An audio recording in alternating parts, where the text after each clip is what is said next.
Hi everyone, for my strategic knowledge integration project, I chose the company where I work, PerkinElmer Incorporated.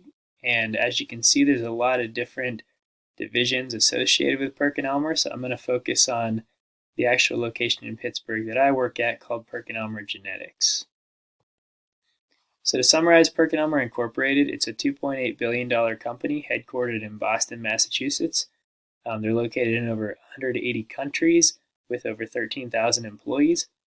The major divisions are the bioinformatics in Atlanta, diagnostics in Akron, and genetics in Pittsburgh, in addition to the headquarters, where a lot of the R&D occurs. There's been a rapid expansion in genetics and genomic clinical testing over the past 2 years, and rapid growth of the overall company through expansion of products and services and acquisition of companies. So the challenge statement is, how can PerkinElmer Incorporated properly allocate and expand resources to keep up with the rapid expansion of the company's subsidiaries? So the key drivers in industry analysis for us are diagnostics, which is going to be the instruments we produce, the kits we produce to run on them, and the clinical testing that we do in our partner labs. The life science industry is going to be a lot of R&D in the pharmaceutical industry looking for treatments to disease. The food industry is going to be increasing the quality of food, kind of limiting chemicals that we can put on them and helping out farms. And then applied markets is going to be all over the world, how we're using our technology to make the world a better place. And I have some of the articles listed there. So in our market, PerkinElmer holds a large market share in analytical instruments, newborn screenings, and genomic testing. Our major competitors with instruments are Thermo Fisher Scientific, Bruker Corporation, Tecan, Beckman Coulter, and Waters. And the major competitors for lab testing are Newborn Hospital State Labs, and then other clinical labs such as Quest and LabCorp. To look at environmental trends with PerkinElmer, we can use the Pastel framework. So from a political factor, there's always going to be changing state requirements in our newborn screening lab with what tests they want to use in their platform. How tests are going to be paid for is always going to change. It could be insurance versus FSA, HSA, or even out-of-pocket charges. The goal is to get everything on insurance so that the patients have to pay as little as possible. Then you'll always have lobbying groups, such as the International Organization of Glutaric Acidemia, which is a group that has been lobbying for years, advocating for hospitals to get all of our newborn screening panels put on their menu. From an economic perspective, health gets deprioritized in recessions. People typically avoid doctor visits to save money. We're also growing in our space, such as departments, instruments, and people.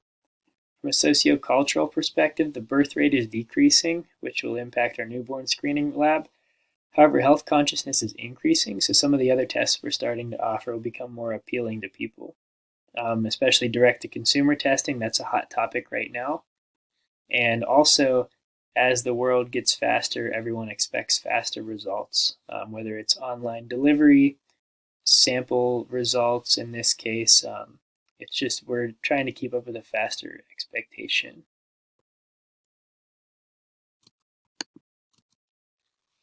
So continuing on from a technological perspective, R&D is always increasing. We're always making instrument improvements such as barcode reading on our instruments and more automation. New inventions such as a DBS puncher that allows us to automatically punch our dried blood spots. And then direct-to-consumer testing improves the user experience through the online platform and with our at-home collection devices. Ecologically, we try to use reusable supplies as much as possible. And for those that we can't, we'll redesign eco-friendly consumables such as pipette tips that come in recyclable boxes. From the legal perspective, there could always be changing of laws such as the Clinical Lab Improvement Act, also with the Department of Transportation regulations for how we dispose of our biohazard waste, and then also the requirements for CAP accreditation to maintain our CLIA certification. And as always in the medical field, HIPAA is big too. So in conclusion, clinical testing becomes expanded and more regulated as new technology becomes available. and more regulations are added for safety, quality, and patient privacy. We can also use Porter's 5 forces analysis to look at our industry. So from a competitive rivalry perspective, it's low in newborn screening, but high into direct-to-consumer testing, since that's the new thing, and same with sequencing. There's also competition in the tests that are offered and the instruments. The competition's not really in the industry. So I'd say it's medium intensity, but our advantage there is lower turnaround time and higher quality in our testing. With power of buyers, we have similar consumables as other labs, so the prices are typically fixed and non-negotiable, but the buyers have the option to switch to other vendors, so we have medium power there. Buying costs are lower for instruments as well that are produced internally, so we control the price on that. For threat of entry, it's low for newborn screening again. We're the leader. It's high, though, for sequencing and immunology, but low for metabolomics, so this one's really variable. In reality, we are the threat to the existing labs for this testing that we're now offering, so our goal is to outperform the existing people. The threat is in the test again, though, rather than the industry. Power of suppliers is low for consumable suppliers, as there are competitors that produce similar consumables, and there are limitations on instrument pricing. A company's not going to buy a machine if the throughput of it's not profitable. So that's low intensity. If suppliers raise prices too much, they won't be worth purchasing again, so there will be no profit margin. The power of substitutes is high, though. We're the example because we are the substitute by expanding into direct consumer testing. So it's reasonable to assume that others may try to create new platforms as well. We're already a very profitable and experienced clinical lab, though, so new ventures aren't really as much of a risk because we have other revenue sources. So in conclusion, our goal is to be the outside force that enters this industry and outperforms the incumbents. Our core competencies, in my opinion, are decreased turnaround time compared to the slower state labs, increased quality through capable employees, CLIA-certified QC measures, and patient experience, profitable testing from charging more for turnaround time and quality. So looking at some of the financial data briefly, the PerkinElmer Incorporated share value increased 126% over the 5-year period, and our earnings per share had a 3.2% growth per year during those 5 years. Also from our 2018 annual statement, our CEO reported 20% revenue growth in 2018, which is primarily from the expansions into our new testing. As you can see, based on the limited data I have here, PerkinElmer is trending upwards.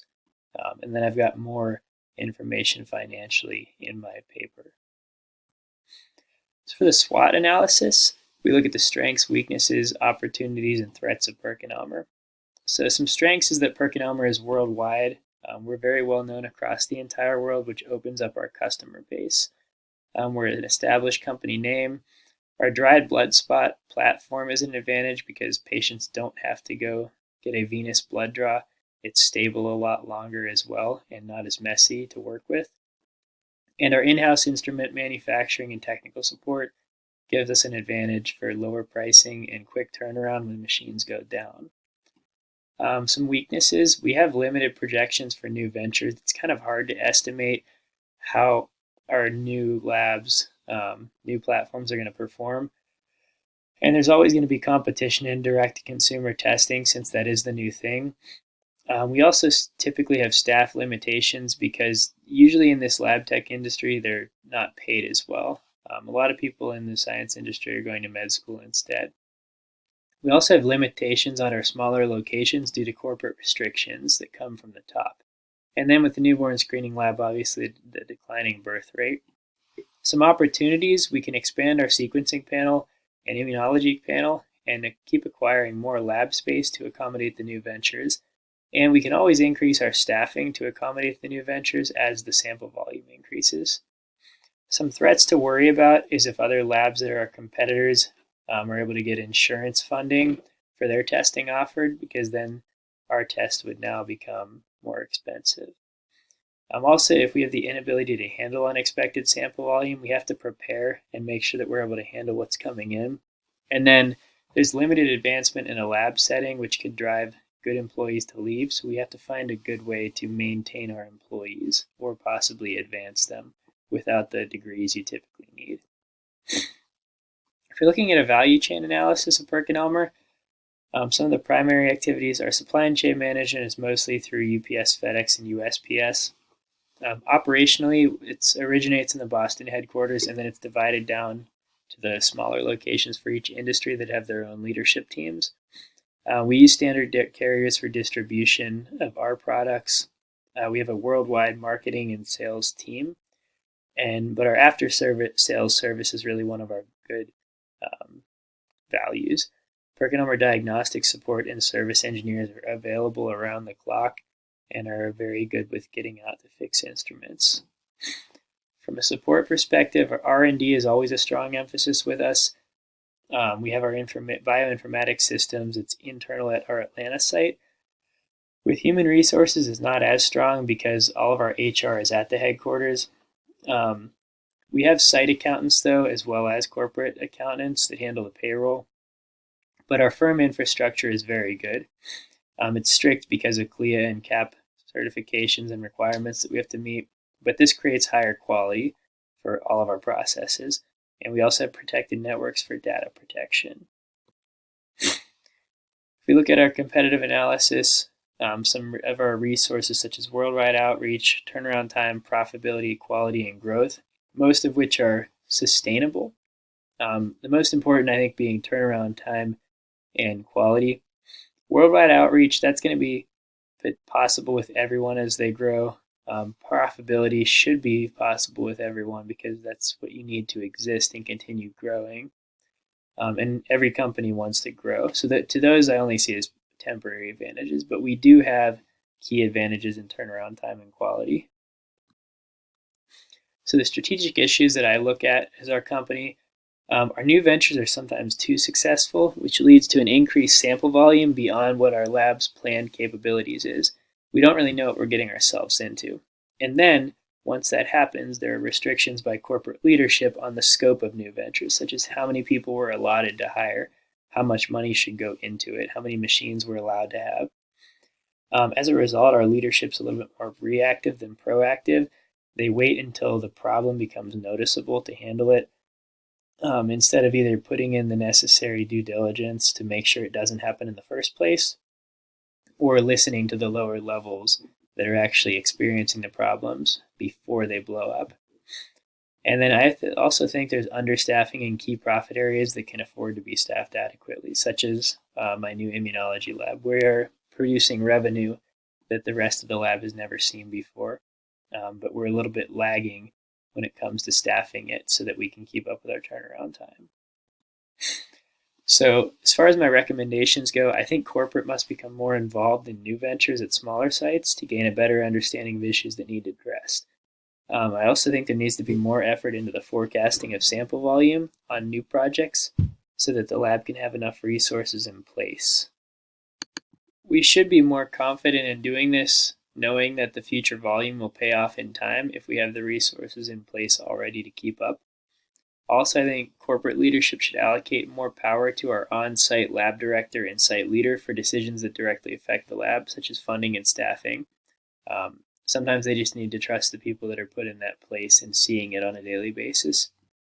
Alternatively, they could place a corporate project manager on site to assess new projects and communicate needs to corporate leadership so that the changes can be made to plans if needed. We don't really have a project manager per se who does all those type of analyses. It's mainly our lab director and then myself. Also, there needs to be a shift in mentality from proactive to reactive. So right now we are reactive. That's the reality. If we can get to being more proactive and confident in the decisions we're making, then we don't have to react and spend more money in the long run. We also need less emphasis on the cost of the staff and instruments to adequately support the sample volume and focus on the profit maintained by eliminating overtime and errors. So with everything addressed, it may be easy to assume that we have a problem in our company, but it's really not true. PerkinElmer is really successful, and it's been around for decades through innovation. So as we've gotten bigger, we've kind of lost sight of the realization and the success started from the bottom up, not top down. The past 2 years have been uncharted with new projects, But by making a few strategy changes, we can ensure all new ventures will be successful before making the decision to move forward.